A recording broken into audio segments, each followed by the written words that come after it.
So I was a recent graduate, just finished residency, and joined a practice with another periodontist.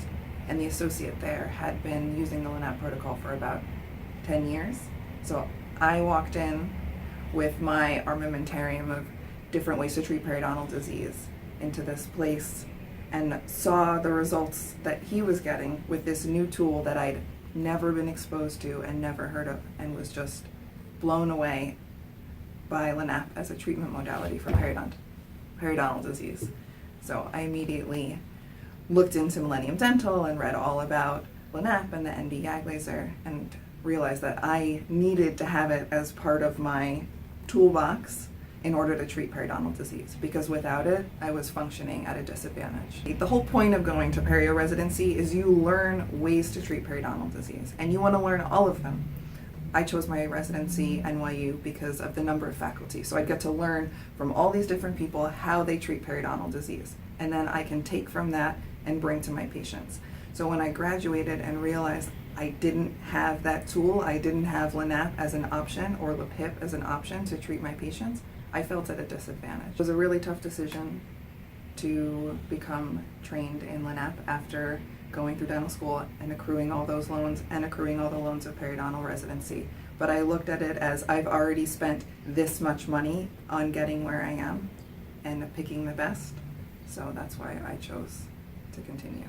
I didn't want to compromise my education or compromise the care I was going to give to my patients. I had to look at it as a long-term investment. A lot of patients who are very proactive about their dental care are excited about the LANAP protocol because they are told they have moderate periodontal disease. So a lot of the times, we have mild, moderate, and severe periodontal disease, and a lot of times the patients who are stuck in the middle are waiting till it gets bad enough to warrant sitting through the surgery. So they know they have this problem, but they've been told it's not bad enough that I want to put you through this.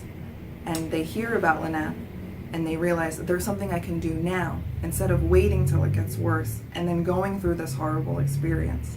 I can treat it now, aggressively, proactively. And those patients get very, very excited as well.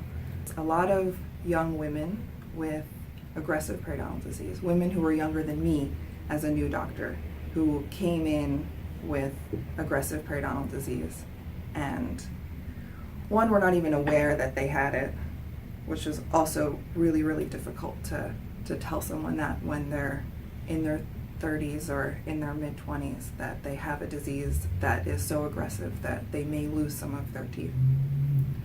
So for me, having the LANAP protocol as an option to treat these patients was really, really important. It's a very emotional experience, especially when someone's so young and has no idea what the problem is, when you're sitting there telling them that they could lose their teeth. And before I was trained in LANAP, my only option may have been multiple tooth extraction, osteosurgery, all these treatments that would have resulted in a less aesthetic result for these young women, and also would put them through very bad emotional experience very early in their dental careers, dental lifetimes as patients. I felt, before I was trained and I was practicing and my associate was doing it, I felt like I was working with one hand tied behind my back. Truly, because my patients would leave me and see my associate because he was trained in LANAP, because he could offer something that I didn't. And that was the clearest competitive advantage.